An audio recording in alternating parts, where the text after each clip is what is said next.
And we live. What's good, YouTube? Welcome to my channel if you're new here, and welcome back to my channel if you are already a part of the squad. Um, Damn, Mason and Usman, y'all came here quick as hell. I appreciate that energy. Um, so today I wanted to do a quick lesson on a quick lecture on what cryptocurrencies are, how they are different from the regular from our traditional financial institution, why it's going to be such a disruptive force in our financial institutions, why cryptocurrencies um are a valid thing, why I believe people are going to adopt cryptocurrencies. Not even I believe. I just kind of I threw a monkey wrench in my own statement there. It's not that I believe people are going to adopt cryptocurrency. They are currently adopting cryptocurrency. Visa, the world's largest financial technology and digital technology um, network, has just adopted cryptocurrency for cross-border transactions. And it's not just Visa, it's a lot of companies that's adopting cryptocurrencies, and that's the way that the world is moving. And so I know a lot of you all are hearing about it. You're hearing Elon Musk is propping up the price of Doge. I'm sure y'all hearing about how Bitcoin is going crazy every other day. Bitcoin is worth like $58,000 right now. A couple weeks ago, it was at 65,000. And so, cryptocurrency is not going anywhere. In fact, it's not going anywhere, meaning it's not gonna be extinguished anytime soon. It is going somewhere if we're talking about, like the direction that the future is going. Cryptocurrency is coming with us. And I know a lot of people have questions about it. A lot of people don't necessarily understand it, and rightfully so. It's a brand new piece of technology. Um, and the world hasn't yet adopted it. So I wanted to take the time to talk about it, to educate some people on it, and hopefully you get this information in time to be able to profit off of cryptocurrency. And so here goes. Before we can talk about cryptocurrencies, we need to talk about what currency is. What is currency? So today, we trade what is called fiat currency. Fiat currency is any government issued currency that has a paper equivalent. Okay, so that's a fiat currency. So the U.S. dollar, the Canadian dollar, the New Zealand dollar, the Australian dollar, the Chinese yuan, the Japanese yen, the euro, the British pound, all of those are examples of fiat currencies. So when you think fiat currency, when you hear fiat currency, people are talking about just traditional currencies. Um, Now let's talk about the history of fiat currencies for a second. Back in the day, I made a whole video. So someone asked me what is my opinion on Dogecoin. I made a video yesterday on my opinion on Dogecoin, and if you and I'm also gonna touch on it today. So stick around. I'll give you the whole rundown. We'll talk about we're gonna do a whole comprehensive Q&A session and a lecture. My goal is to share this information with as many people as possible and in a way that people can understand it. So that's what we're doing. Here goes. So currency, traditional currency, back in the day, maybe the 1800s. I don't know when fiat currency became a thing, but before fiat currency, people were trading. Before currency, period. Before currency, there was gold. Before gold, people were trading assets. So if I had a cow that if I had 12 cows and I needed a house and I was willing to trade 6 of my 12 cows for a house, I would trade my cows for a house. Um, so back in the day, before currency was a thing, there was something called the barter system. Everybody had stuff, assets, things of value. Everybody had things of value. But if you can imagine a world in which every time you needed something, you had to trade something that you already had in order to get that new thing that you needed. So just for instance, if I needed a new MacBook and I needed to go to the store and get me a new MacBook, I would have to bring something of value to the store with me to trade in order to get that MacBook in a world with no currency. Let's imagine we live in a world with no currency for a second. I would have to trade something of value for that MacBook. And that thing of value could be a couch. It could be this chair that I'm sitting on. What's up, Sam Lee? I appreciate you for stopping by. It's been a while. Um, I could trade a television, I could trade a PlayStation, I could trade a bunch of things for a MacBook, but I would have to have something of value if currency wasn't a thing. If currency didn't exist, I would have to have something of value. What happens if all of the things that I have of value, what if the merchant, the person who has that MacBook that I want, what if the merchant doesn't want any of those things? What happens in that case? So it gets pretty difficult to exchange goods without currency. Without currency, it's pretty difficult to exchange goods. If I wanted to exchange goods and we lived in a world with no currency, I would have to have something of value, but not just that. I would have to have something of value that the merchant was interested in trading for. Um, and so that's why you can imagine that gets old quick. It gets pretty difficult to trade things, and you could have something of value, but it may not do you any good. So in that world, in a world without currency, that is the issue. That's the problem. That's the dilemma. And so currency was introduced way back in the day. I don't know when societies started using currency as opposed to trading, a barter system. But, I don't know when our human civilization adopted currency over the traditional barter system. But they adopted currency for that reason, so that we can have more liquidity. Liquidity, meaning our asset, which is currency in this case. An asset can be money, or it can be something that's worth money. It can be anything of value. An asset is anything of value. So, what's up, Jesus Cristo? Um, but so that's where was I? I just lost my train of thought. The currency. So currency, anything of value is what where was my train of thought? Oh, why did we adopt currency? Because if you think about it, paper money has no value for real. Like I can't eat that and produce energy. I can't burn it and get much of a fire. I can't really do nothing with paper currency. It really has almost no value. It's a piece of paper. So why did we adopt this system? We adopted this system because it makes it easier for us to actually have assets and spend our assets. Without currency, the only assets that I could spend are, physical assets. Let's say this painting on the wall behind me, this lamp, I got a TV over there. But it's pretty hard to spend those assets because in order to spend those assets, your merchant needs to want those assets. And so currency came around to increase our liquidity. It came around so that we could actually spend the assets that we acquire, and not only spend it but spend it easily, so that we could spend it readily. And so that's why currency was adopted.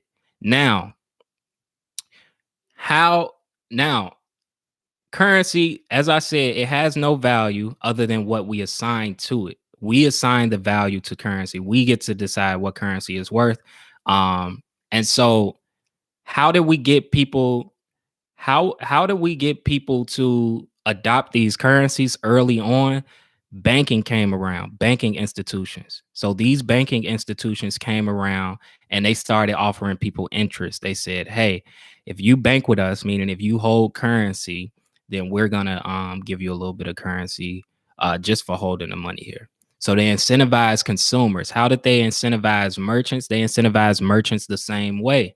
Merchants are incentivized to put their currency in a bank, and therefore merchants start requesting currency from consumers, and therefore consumers start requesting currency from employers, and so on and so forth. And now we got currency in rotation. Now, fast forward, I don't know how many hundreds of years in the future, but fast forward to today, fast forward to 2021, where we have something called cryptocurrency, right? Um, Now, cryptocurrency, you hear about it, everybody's saying it's the next big thing, and it is, it really is, I believe. a really disruptive force in the current financial technology institutions that we have today. But why is that? Why is cryptocurrency such a useful thing? Why are people adopting it? I'm doing good, Jesus. Um, Now, why are people adopting it? Um, so to answer that question, or why would anybody want to use these cryptocurrencies? First, let me say what let me step back for a second. How is cryptocurrency different from our current digital currency system, right? Cryptocurrency isn't different because it's digital. We already have digital currency. If you think about it, we got Zelle when I want to send some money from my bank account to a friend of mine. We have Visa when I want to send some money from my bank account to a merchant. And none of that requires me to actually physically give up any currency or transact any currency. The currency that I'm transacting is completely digital. And so cryptocurrencies aren't different from fiat currency in that they're digital, because both of them are digital. So how is cryptocurrency different from fiat currency? Well, this is how.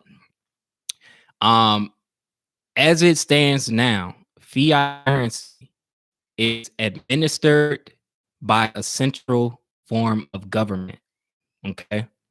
There's a government that, so if you're in the United States, the United States government says, hey, we're gonna administer this currency. If you're in China, the Chinese government says, hey, we're gonna administer this currency. If you're in Japan, the Japanese government says, hey, we're gonna administer this currency.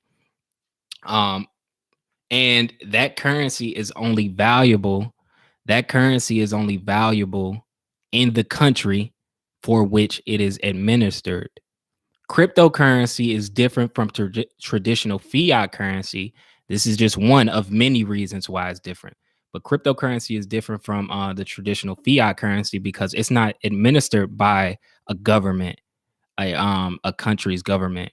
It's administered by um, is administered by an economic policy that is governed by a collective of people who hold that cryptocurrency. Um, and so there is no government, there is no border. It's a borderless currency, meaning I can hold Bitcoin in the United States, and I can exchange Bitcoin in Japan without having to convert from USDs to Japanese yen. So it's a neutral. So one reason why cryptocurrencies are so disruptive is because it's a neutral currency. They're all neutral currencies that we can all spend regardless of what country we live in. And then in this day and age of globalization and of uh an increasingly more communal world that we live in which people are doing, transacting, making transactions across borders more and more often. In this world, we need a neutral currency. Like, that's something that we need. We need a neutral currency. If we're going to be doing business with somebody all the way in Japan, then it doesn't make sense. It doesn't make sense. I do know what Bitcoin mining is. I also know what blockchain technology is. I can explain all of that. So the live chat is busting right now. They got a lot of questions for everybody who's watching this retroactively. Um, the live chat is busting right now, and they got a lot of questions. So I'm trying to look over and look at their questions too, while keeping my train of thought. So forgive me if I lose my train of thought. Sam Lee, I will answer your question, and also Riddim, I'll answer your question as well in just 1 second, okay? But back to cryptocurrencies. Um, it's a borderless currency. Now, why is that a big deal? Because converting money across borders, if I want to send money to Mexico, Canada, or anywhere that's outside of the United States, converting money across borders is very expensive. It's expensive to do so. The fees to do so are pretty ridiculous, and you can't really send small amounts of money across borders because there's a fixed fee. There's a baseline fee that is required when you're sending money, and then on top of the baseline fee, there's often a percentage as well. So That's one reason why cryptocurrencies are revolutionary in in um in the financial technology space today. Now, another reason. Oh, let me answer some of the questions in the live chat for a second. So Rhythm asked me, what the F is a blockchain? So I'm about to explain blockchain. That's a little bit of a rabbit hole. So I'm gonna try not to go too far down the rabbit hole. A blockchain is a shared ledger. It's a shared piece of data. It's a shared piece of data. It's a really long. They call it a blockchain. It's an abstract concept because it's not. It exists in the cyber world. So it's pretty much a long piece of data, a long string of data. And on the blockchain, they keep every transaction that ever happened but on that cryptocurrency. So if I'm on the Bitcoin blockchain, right? I'm on the Bitcoin blockchain. Every single transaction, Bitcoin transaction, Timmy sent money to Tommy a few days ago. Satoshi Nakamoto sent, money to the pizza guy when he was first making it. Every single Bitcoin transaction is stored on the blockchain. So it's pretty much just a long ass strip of data that keeps track of every transaction that happened on that network. Bitcoin has its own blockchain. Ethereum has its own blockchain. AdaCoin has its own blockchain. Um, so on and so forth. Now, um, on a blockchain, the cool part about blockchain technology is that no one entity or person manages that piece of data, manages the blockchain, and that's why it's called decentralized currency as opposed to centralized. In a centralized currency system, there is one person or one government or one institution or one company that is overseeing the transaction of money. So let's think about Visa. Visa is a central Visa is a centralized financial institution. Why are they a centralized financial institution? Because Visa has to take every time I spend money using my JP Morgan Chase bank account, and every time I spend money with a merchant, let's say it's Sam. Sam is my merchant. Sam is selling me some cookies or something like that, and I want to spend money with Sam. Every time I spend money with Sam, Visa is the one that's overseeing. Visa is the one that's making sure that the money comes out of my bank account and goes into Sam's bank account. Now, because Visa is providing that service, we got to pay Visa. Visa got 1,000,001, not literally 1,000,000, but they got a lot of, I don't know, they may employ 1,000,000 people. I don't know for sure because they have a ridiculously large network. But Visa has a large network. So Visa is a really large company that has operation expenses that need to be covered. They got employees that need to be paid. They got stockholders that need to be paid. So when Visa oversees the transaction of money, Visa is going to charge an arm and a leg and don't let you be transporting that money across borders. Don't let me be in Europe somewhere where I'm spending money on my Visa card and the money, my US dollars in my Chase bank account need to be converted to to um what currency is it in the UK? Pounds. If my US dollars need to be converted to pounds, and Visa is overseeing that, they're gonna charge me extra because now not only are they taking money, not only are they transporting money from my account to the merchant's account, they're also transporting money from my account to the merchant's account, and in the process, they are converting my US dollars to British pounds. And so that is an example of a centralized financial institution. Now, centralized financial institutions are going to charge an arm and a leg. That's why the fees to send money across borders is so high today. Now, cryptocurrencies resolve that. It's not a centralized financial structure. Cryptocurrencies are upheld by random people all over the planet.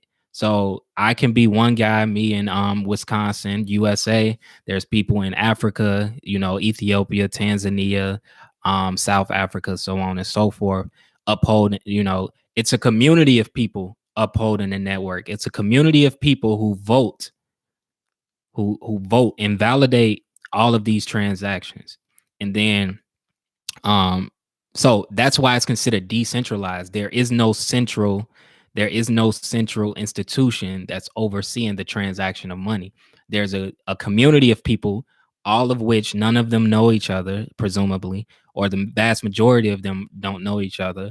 They're not cooperating with each other. Everybody is independently upholding the network. Now you might ask, why would people do that? Why would people so Sam Lee, this goes into your question. Sam asks, do I know what Bitcoin mining is? Yes, I do.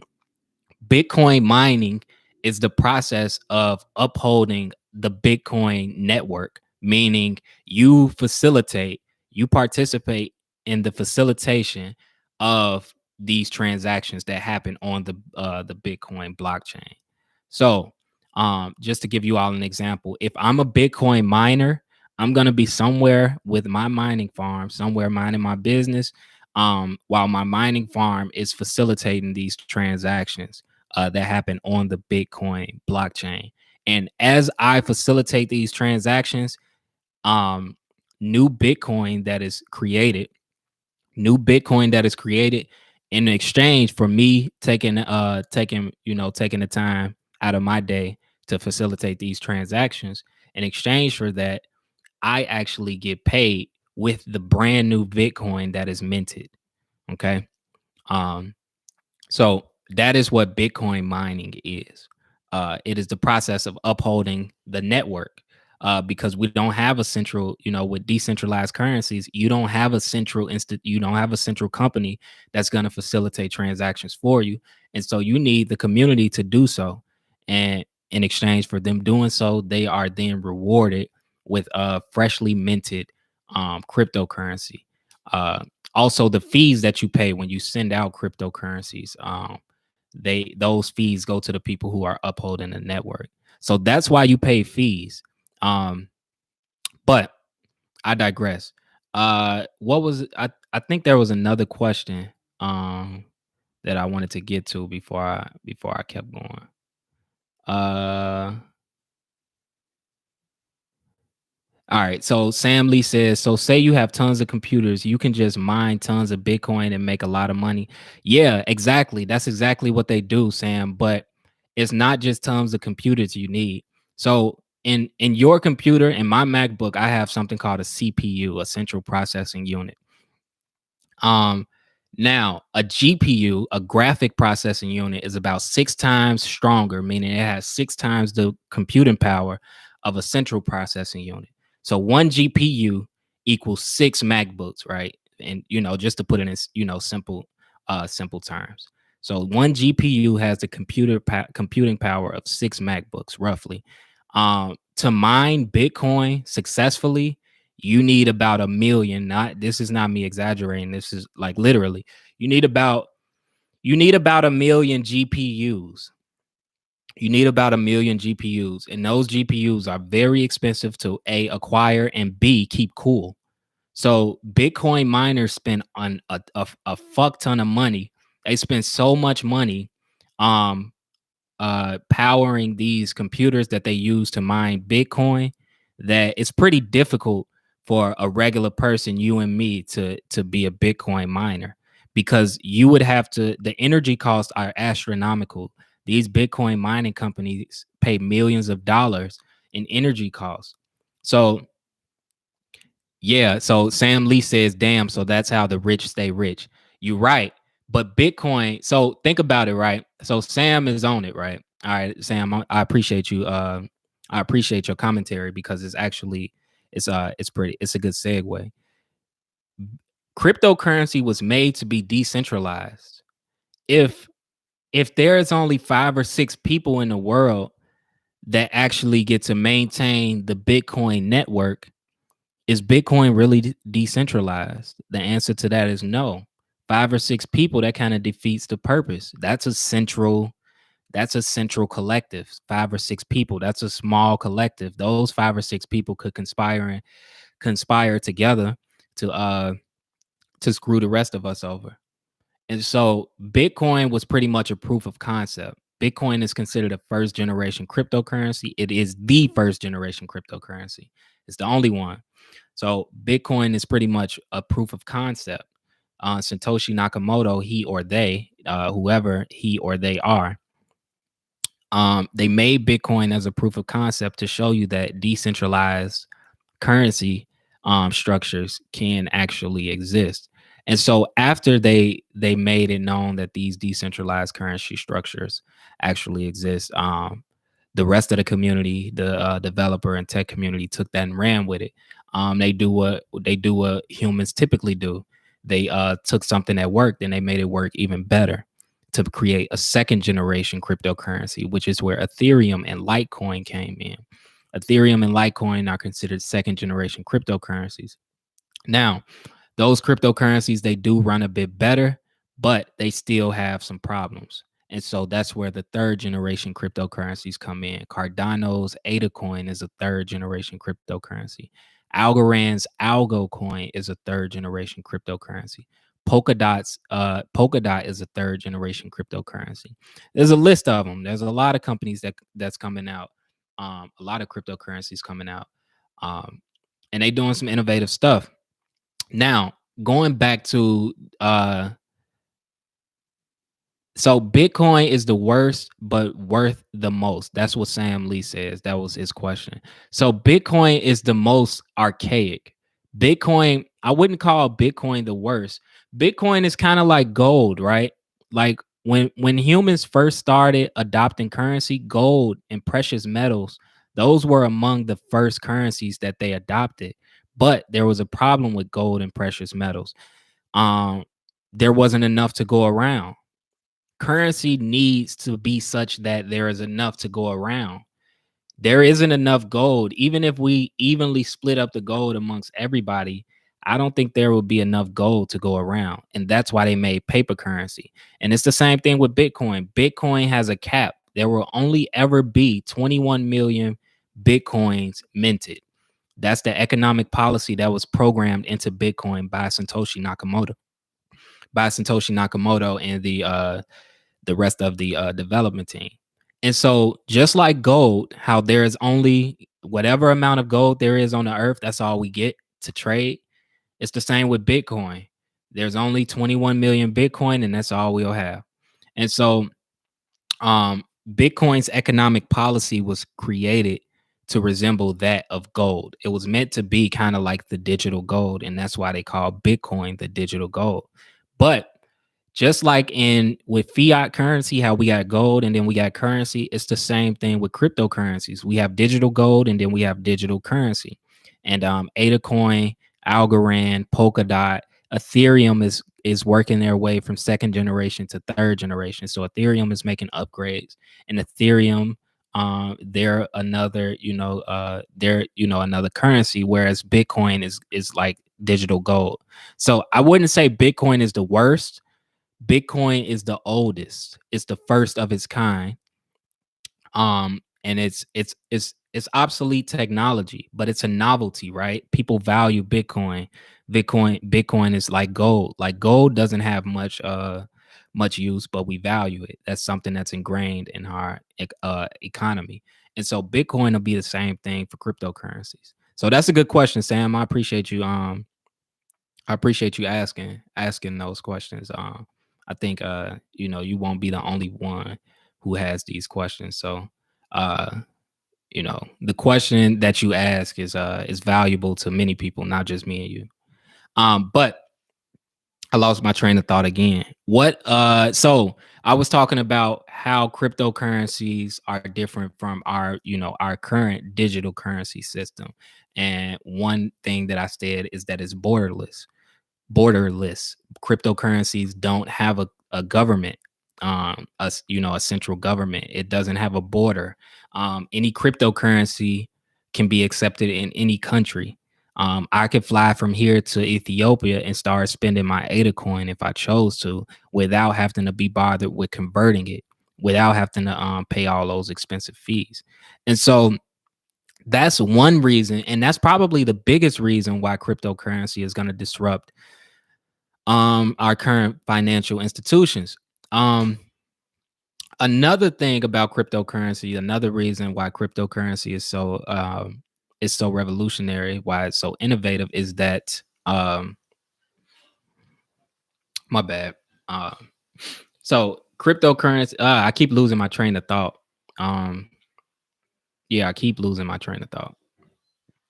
I got distracted by the noise in my background right now. So excuse me. But um another solution that cryptocurrencies offer within our current global economy is that they're not subject to the instability of a government. Sam Lee asked me, would I recommend studying cryptocurrency so when he or she, I'm not sure if Sam is a boy or girl. I never knew that. So Sam asked, would you recommend studying cryptocurrency so that when they turn 18, they can stay investing? The good thing about cryptocurrency is that you don't have to be 18 to invest. Uh, okay. Sam Lee is has identified himself as a male, as a boy. So you don't have to be 18 to invest in cryptocurrency. You can invest now. Anybody, just like anybody can hold a dollar in their wallet, no matter how old they are, how grandparents give their 2-year-olds and 3-year-old grandkids dollars and coins and stuff to put in a pocket. You can invest in cryptocurrencies now. There is no age requirement. There is an age requirement in order to have a crypto bank. So, like a Coinbase account or a Binance account or something like that. There is there, just like our regular financial institutions where you have to be 18 to have a bank. It's the same with cryptocurrencies, but you don't have to be 18 to hold cash, nor do you have to be 18 to hold money. So Rhythm asks, do you think the digital currency will eventually overtake fiat currency? I think they're gonna coexist. I think digital currency is gonna coexist with fiat currency. I'm not a cryptocurrency maximalist, nor am I a fiat currency maximalist. I think they're going to coexist. And why is that? Um, in order for if I'm about to tell you why I think cryptocurrency is not going to overtake fiat currency, at least in the United States. So in order for the United States or any government to get rid of fiat currency, they would have to create their own blockchain, create their own native currency to exist on that blockchain. That's not the difficult part. That's not the problem. They perfectly capable of doing that. Governments hire very competent and capable, technologically advanced and technologically aware employees all the time. And they're gonna do that with cryptocurrency as well. They're gonna have their own cryptocurrency. The government of the United States is currently creating their own cryptocurrency. China is creating their own cryptocurrency. So I do think that they're gonna coexist, like I said. But why do I think that fiat currency isn't gonna overtake? Why do I think that cryptocurrency isn't gonna overtake fiat currency? The reason is privacy. Privacy. We as humans, especially as Americans, we value our privacy. If we were to put our currency, if we were to do away with fiat currency and have strictly and solely um just the cryptocurrency, it could happen, but before it happens, we need to figure out a way for us to be able to spend our money privately. And there is no way to spend your money privately when you're on a government's blockchain. If it's a government that created that blockchain, um, even if they claim it's anonymous, even if they claim it's anonymous, no one's gonna believe that. Not everybody is gonna believe that, my spending is completely anonymous. And so I don't think anybody's gonna go for that. I personally don't want every single transaction I make to be known by the government. I buy weed several times a month. If the government is reporting, if the government using some AI tracking technology, if the government figures out, using AI, they figure out my purchasing patterns and they use that against me, um That's a very real threat to my civil liberties. And so that's why I don't think that's why I don't think that's why I don't think cryptocurrency is gonna fiat currency is going to go away, at least not no time soon. And the day that fiat currency does go away, there's going to have to be some way to maintain and assure the public that their spending is private. Um, and so, will fiat currency overtake? I mean, will crypto overtake fiat? Maybe someday, but not before the issue of privacy and guaranteeing the privacy of the of the crypto holders is not until they can do that. So Sam Lee says yeah, but we have cookies and other stuff that look and study us, so I don't see why not. So he's basically saying he doesn't understand why why privacy is all of a sudden going to be a big deal. Now the reason is um so to address that, yes, we do have cookies and other stuff that can look up and study us, but that's not the government. There's a difference, right? We bank, right? We go to we spend money at banks, and we send money to each other. The banks are overseeing our spending, but the bank is not the government. The bank doesn't have, and these companies that put cookies on your website and study your data and all that, they're not the government. They don't. The difference between them and government is that government has the authority to to take away your freedom. These other companies don't have it. So people are always going to be more stringent with their privacy when it comes to government. Um, yeah, I'm a lot more willing to disclose my purchasing habits with a bank who is a non-government and not a government. I'm a lot more willing to disclose those purchasing habits with them than I am with the government, because AI, artificial intelligence, is only becoming more and more sophisticated. And in the near future, I'm almost certain that there's going to be an artificially intelligent computer program that's going to be able to track the spending patterns of people and use that to to for whatever purpose the AI distributor assigns to that AI. They do it already. That's not nothing new. AI is currently tracking your spending habits. That's the reason why you buy a snowboard one day, and then for the next 10 years you see snowboard accessories popping up on your timeline and stuff like that. You know what I mean? On your Facebook timeline or on your Instagram feed. So it's not new. The difference between that and government, though, is government has the authority to lock you up, to take away your civil liberties. And so anytime government begins to encroach on the privacy of citizens, there's going to be some pushback. Now, in the case of China's government, it's the wild wild west over there. For whatever reason, the Chinese government allowed the Chinese citizens allow their government to have a lot more a lot more authority over the citizens than what I would be comfortable with. Um,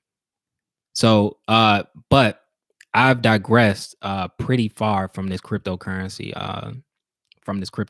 lecture. It's I won't even call it a lecture. I think I'm gonna change the title from lecture to Q&A. But um back to cryptocurrencies, back to the main point that I was trying to make. Um so we have this brand new shiny financial piece of financial technology now. We see the incentives to adopt it. You got cheaper fees, you got borderless transactions, and you also have a network of people. You have people who can potentially get rich off of these cryptocurrencies. So you got people, you have incentives left and right to adopt this currency. Merchants are incentivized to adopt crypto Merchants are incentivized to adopt cryptocurrencies because they don't have to deal with all those fees that they would have to deal with if they were going through Visa and the traditional payment platforms. We don't see the fees that merchants get when we shop at a retail store. When I go to Old Navy and buy a t-shirt and I swipe my Visa debit card, yeah, I pay my fee and I pay my sales. I pay the cost of the, whatever it is that I'm buying, and I pay the sales tax on it. Cool.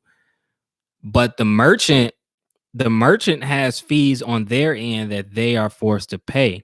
Now, if I went and paid with cryptocurrency, I would pay the fee, and my fee would be negligible. Ideally, if it's a sustainable cryptocurrency, the fee that I pay in order to make this transaction is going to be pretty small relative to the transaction itself.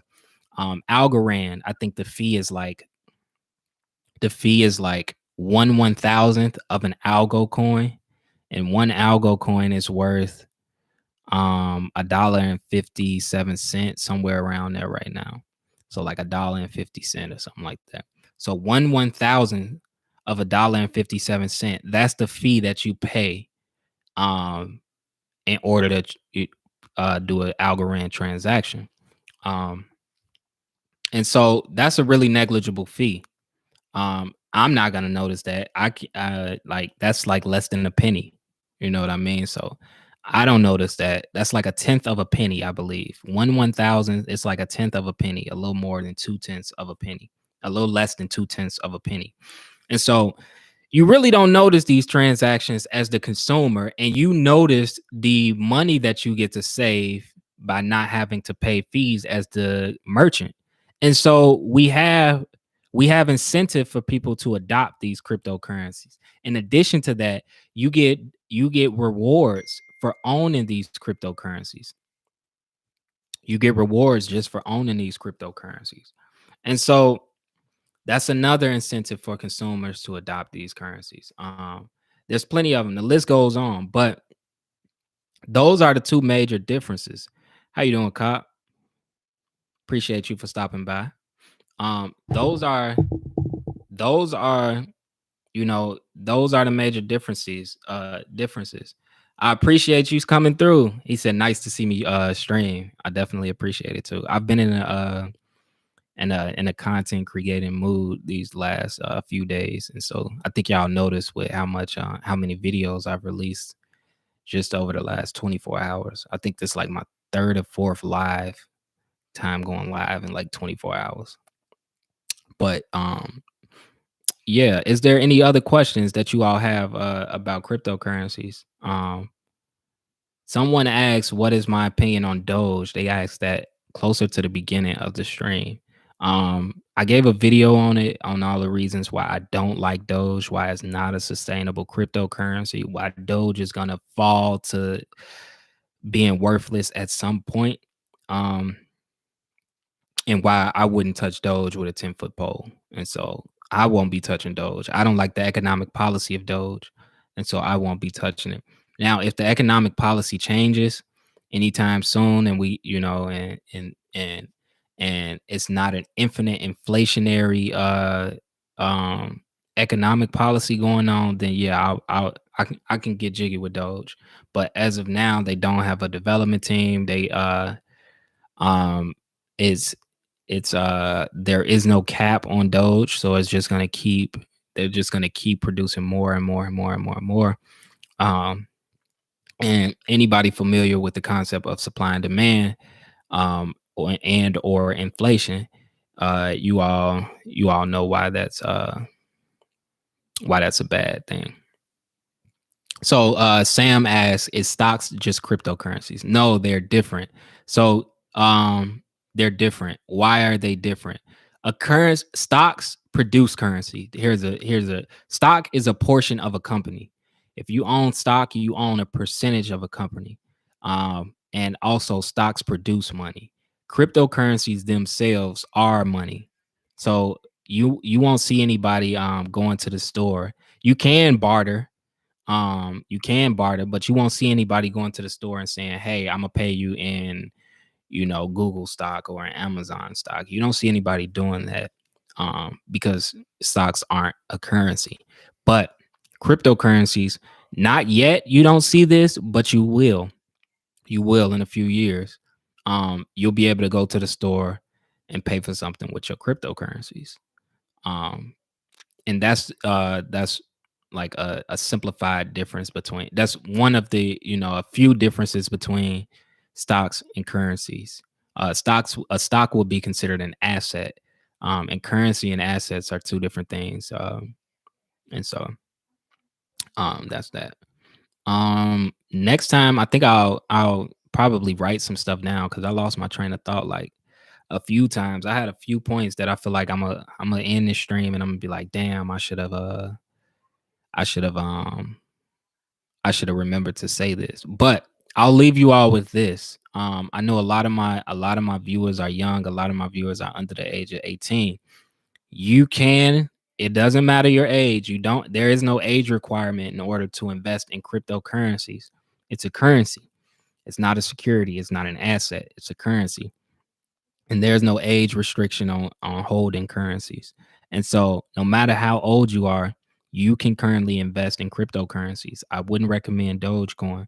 The currencies that I love that are my favorite currency, um, Adacoin and Algorand. Adacoin and Algocoin. Those are my two favorites. Currently, those both of them are less than $2, and I believe that they have the potential to be worth a significant amount of money in the future. And so, um, uh, so Nathan man asks, what are some important things to keep track of when predicting the price of cryptos? Um, Also, thanks for the stream. I kind of lurked while I was here, but it's nice. Oh, Nathan. So to answer your question, what are some important things to keep track of when predicting the price of cryptocurrencies? That is a great question. That is a really good question. I'm glad you asked. So when you want to predict the price of a cryptocurrency, what's going to make the price go up? To answer that, we need to think about supply and demand for a second, right? Supply and demand is the concept, is a phenomenon that says the more readily available something is, or another way to say it, the less rare something is, the less valuable it is. The more rare a thing is, the more valuable it is. And so, how do we define the word rare? Rare is defined by looking at the number of that thing, the supply of that thing, and the demand of that thing. Okay. If there is a large supply and a small demand for that supply, so there's a lot of PlayStation 2s out there in existence, but there's nobody who wants a PlayStation 2, or there's only like two or three people who care to buy a PlayStation 2. That's not a rare item. You understand? Now, if there are 21 million Bitcoins out there, but there's literally 7 billion people who are demanding that they receive a Bitcoin. Bitcoin is really rare. There's 21 million of them, but there's 7 billion people who want it. And so that makes it rare. The number of supply the demand for it severely outweighs the supply of it. And therefore, it's a rare item, it's a rare artifact. And so now, now with that concept in mind, we can go back to Nathan's original question, which was, what are some important things to keep track of when predicting the price of cryptos? Important things to keep track of is how often are new cryptocurrencies being put into is that cryptocurrency being ah how often are freshly minted cryptocurrencies of that kind being added to circulation? And so I'll give you an example. Dogecoin. Every 4 seconds, there is about 10,000 brand new Dogecoin added to circulation. About 10,000. And so, and that's permanent. There is no cap for Dogecoin. There is no, once we get to this number, like with Bitcoin, once it gets to 21 million Bitcoin, there is no more Bitcoin ever going to be made. That's not the case for Dogecoin. The supply for Dogecoin is forever increasing. And so at some point, the supply is going to be equal to the demand. The supply for Dogecoin is going to be equal to the demand for Dogecoin. And then beyond that, at some point, the supply for Dogecoin is going to outweigh the demand for Dogecoin, meaning it's going to be less and less rare. Dogecoin is descending in rarity every 4 seconds. Every 4 seconds, there are 10,000 new Dogecoin added in circulation. And so Dogecoin becomes that much less rare. And because it's less rare, it's less valuable. And so that's a really big reason why I won't invest in Dogecoin, because right now the price is only going up because the demand is outpacing the increase in supply. But that's not always going to be the case. The public finds new things to hold interest in. The public finds new things that they like every day. And so at some point, the supply for Dogecoin is going to outpace the demand for it. And when that happens, the value of Dogecoin is going to continue to descend. And so that's one thing to keep in mind when you want to predict the price of cryptos. Another thing to keep in mind when you want to predict the price of a cryptocurrency are what solutions does it resolve? So in the case of Cardano's ADA coin, the country of Africa has I'm sorry, not country, the continent of Africa as a whole in general, it's been pretty unstable for a few hundred years. For hundreds of years, it's been unstable. Give me 1 second. I gotta go grab my computer charger again, and I'll be right back. Give me 1 second.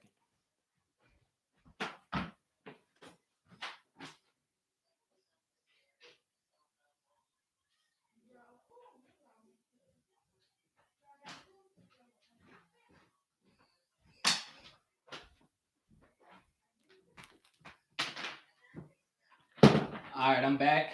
I just gotta plug this up.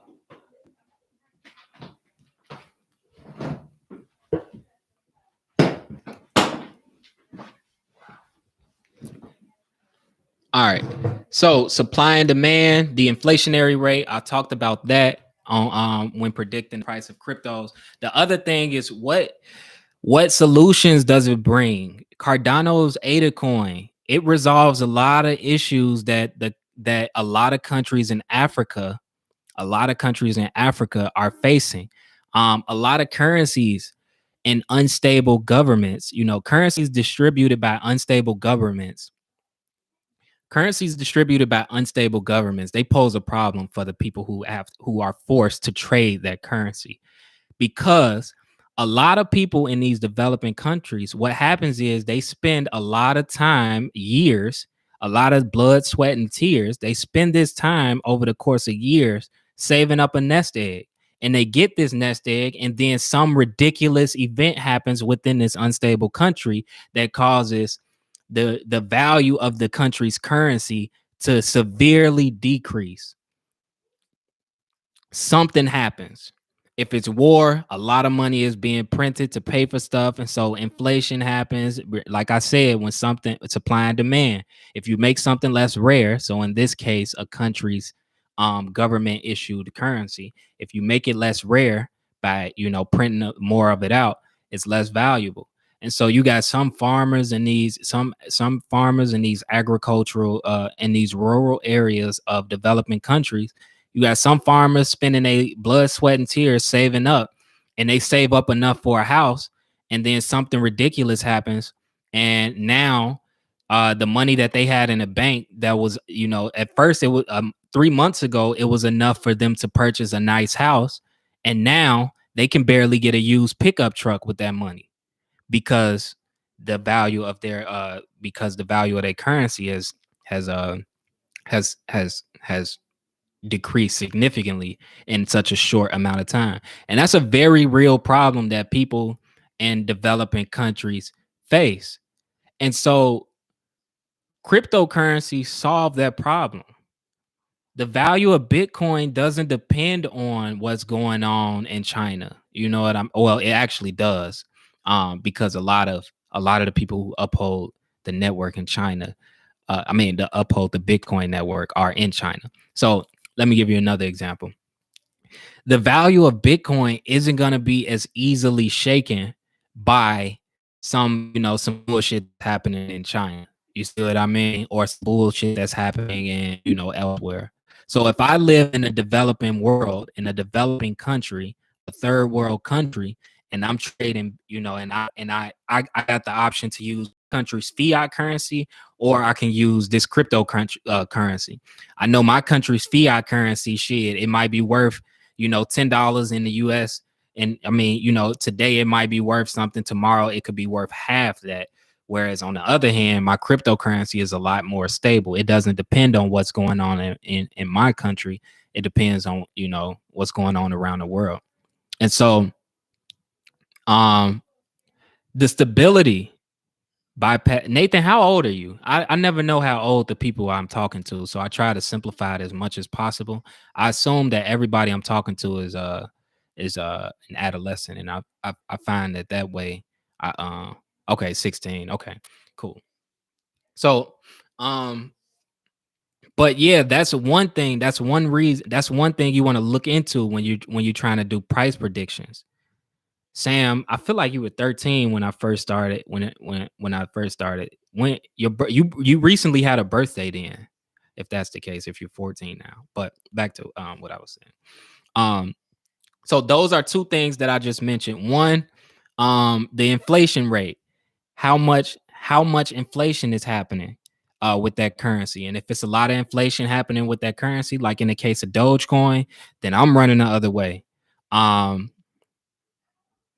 uh No, I don't have a Discord. So Nathan asked me if I have a Discord server for the people here. Seems like a nice community. I currently do not have a Discord server, and I've been meaning to start one. So I'll keep you posted. Once I start one, I'll make a post about it and I'll let y'all know. But so that's two reasons why what two things that you want to keep in mind when you want to do a price prediction on the cryptocurrency. The inflation rate, and are people going to adopt it? Now, cryptocurrency in general, most people are going to adopt cryptocurrencies because of the reasons that I said earlier. It's a borderless currency, and the merchant fees are a lot less invasive on the merchants' pockets.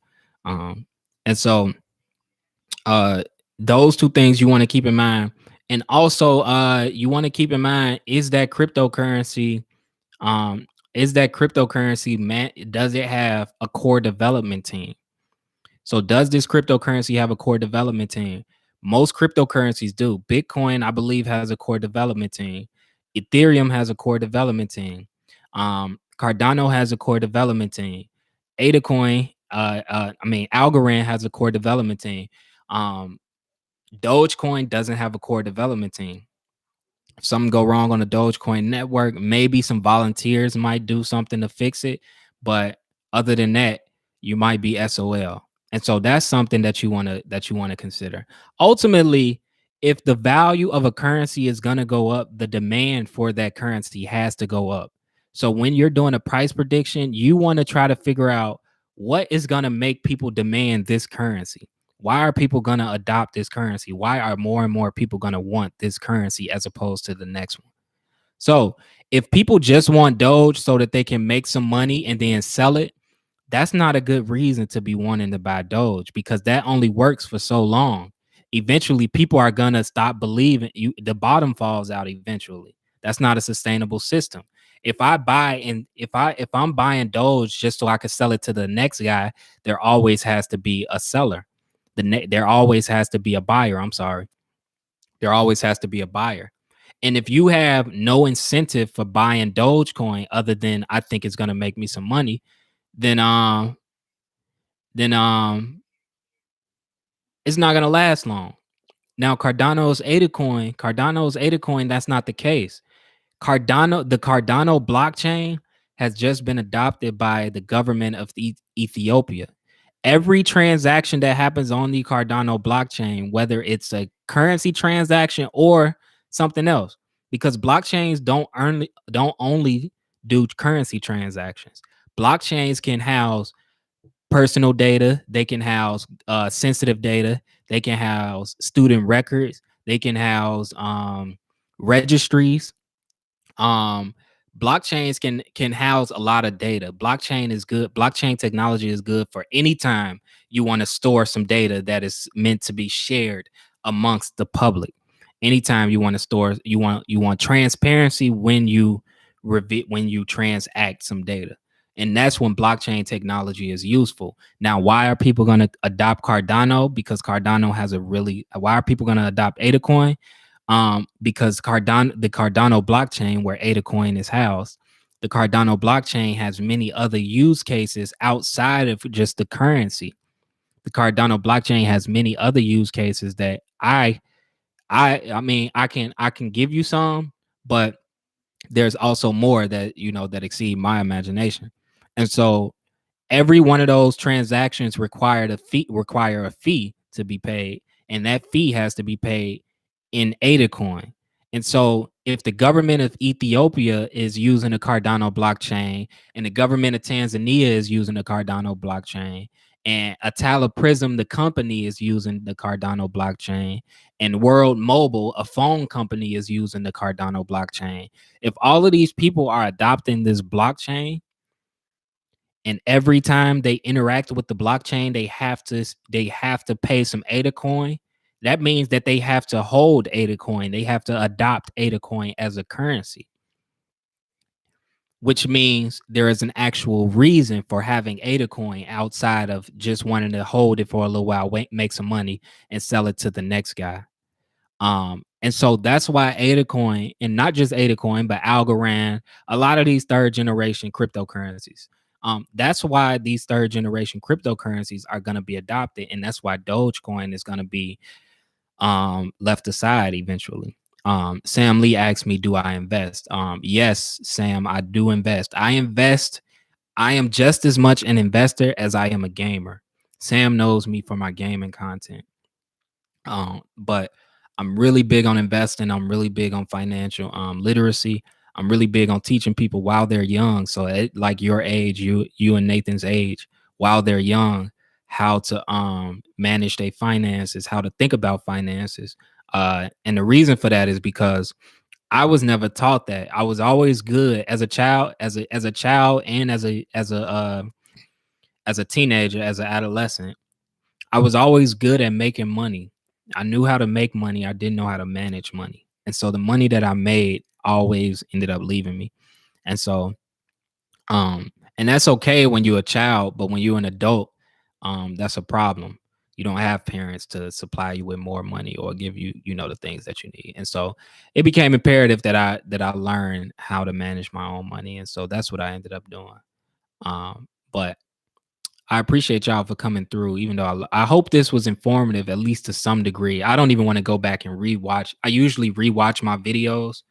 Um, I don't even want to rewatch this one because I feel like it was pretty scattered. It was a scatterbrain video. Um, Nathan says, I could definitely go for learning financial literacy. So thanks a ton. Nathan, just just you know, you 16 right now, right? That's great. You got time on your side. You have time on your side. So as a 16-year-old, if you want to begin building healthy financial practices, try this, right? Every time you get paid, build this habit. Make this a habit. And by the time you 18, make sure you got this habit down pat. Sam, same for you. Make this a habit. And I haven't said it yet, but I'm about to. Every time you get some money, take at least 10% of it. So 1/10. Take at least 1/10 of it and use it to pay yourself. Pay yourself. Make sure you pay yourself. And what does it mean to pay yourself? Either pay your savings account or pay your investment account. Pay yourself. Make sure you do that and build that habit. That's step one of building healthy financial practices. That was the first step that I had mastered as a chat as a I mastered that one young, but that's not the only step that you need. So step one is to make and save money. The next step is going to be to invest, but um, that takes a lot of I don't know, um, instruction, I guess. It's not easy. You don't just wake up one day knowing how to be a good investor. You know what I mean? It takes trial and error. It takes maturity. It takes a lot of things, and so that'll come with age. But right now, if you want to focus on building good financial practices, just focus on not spending everything you make. So if you make some money, don't spend any more than 90% of it. But that's my spiel. At some point in the future, I'll come back with a more coherent and comprehensive lecture lecture on cryptocurrencies. Sam asks, "What age would I recommend getting a job?" Um, I mean, I don't think you ever too early to begin learning. You know, to begin learning the concept of of of working, the idea of work. So at whatever age you're able to secure a job, however old you're able to secure a job, I think that's a good age to get one. But don't just take on any job. I mean, the we not meant to live. We not meant to live to work. You know what I mean? Like we not here to work all our lives, and so don't get hung up on having a job. The goal is to make money so that you can afford to live, so that you can really explore life. You know what I mean? You want to make money so that you can live, so that you can so that you can survive, so that you can then of live your life. Um Money is not the goal, it should just be a tool. You should only ever use it and consider it as a tool by which you use to secure your freedom, your financial freedom, your time, so on and so forth. And so, however old, however young you're able to secure a job, then definitely get one. But make sure when you do work for your money, that you're putting your money in places where the money produces more money on its own. The goal is to not have to sell your time longer than you have to. And so, for those of us who were born not into wealth, at at least at the beginning of our wealth accruing journey, we have to sell our time for money, meaning we have to go in, clock into a job and do some work, and in exchange we get money for it. But and that's okay. You came, if you're not coming from wealth, if you come from a working class family, that's okay. That's all cool. There's nothing wrong with that. But you don't want to be doing that when you 40, 50. You damn sure don't want to be doing it when you're 60. And by the time we all get old, the age of retirement is going to be like 90 years old. And so I mean, a good work ethic is very important, but it's also important to understand that the purpose of life isn't to be working. And so don't identify by what job you have. Don't identify yourself by your means to by what means you go through in order to secure money. um you should identify yourself with your interests, your passions, and stuff, so on and so forth. My goal for wanting to accrue wealth is so that I can explore my artistic capabilities more. So I would like to be able to just do shit. Wake up on a Saturday. I mean, on a Thursday morning or a Tuesday morning, and go to an archery range and shoot arrows, or go make a bad painting or some shit like that. So you know what I mean. So the goal is not to accrue wealth. I mean, the goal ain't to chase money. If you find yourself chasing money, you'll never have enough. If you find yourself chasing money, you will never have enough. So the goal is not to chase money. The goal is to use it so that you can buy your freedom. And so exactly, Nathan got it. Money to be free. And so that's the goal. That's the objective. That's my reason for wanting to share all the knowledge that I have on that I've gained on financial literacy. And that's why I hope you all practice it too in the future. Um Oh yeah, I forget it's late as hell in the UK. All right, have a good night, Sam. But I'm gonna call it one. I meant for this to be a lecture. It ended up being a Q&A session. That's okay. I feel like it was kind of all over the place a little bit, but hopefully y'all got something from it. Hopefully y'all learned something from it. If you got any questions, don't hesitate to leave a comment. Um, because hopefully I got answers for you. If I don't, then I'll do my best to point you in the right direction. So I'm gonna call it one. I'm gonna hop off and go. I probably end up playing a game. So for those of you who I don't think I'm gonna stream. I think I'm gonna just play the game. So all right, have a good day, Nathan. Appreciate y'all for stopping by. Peace.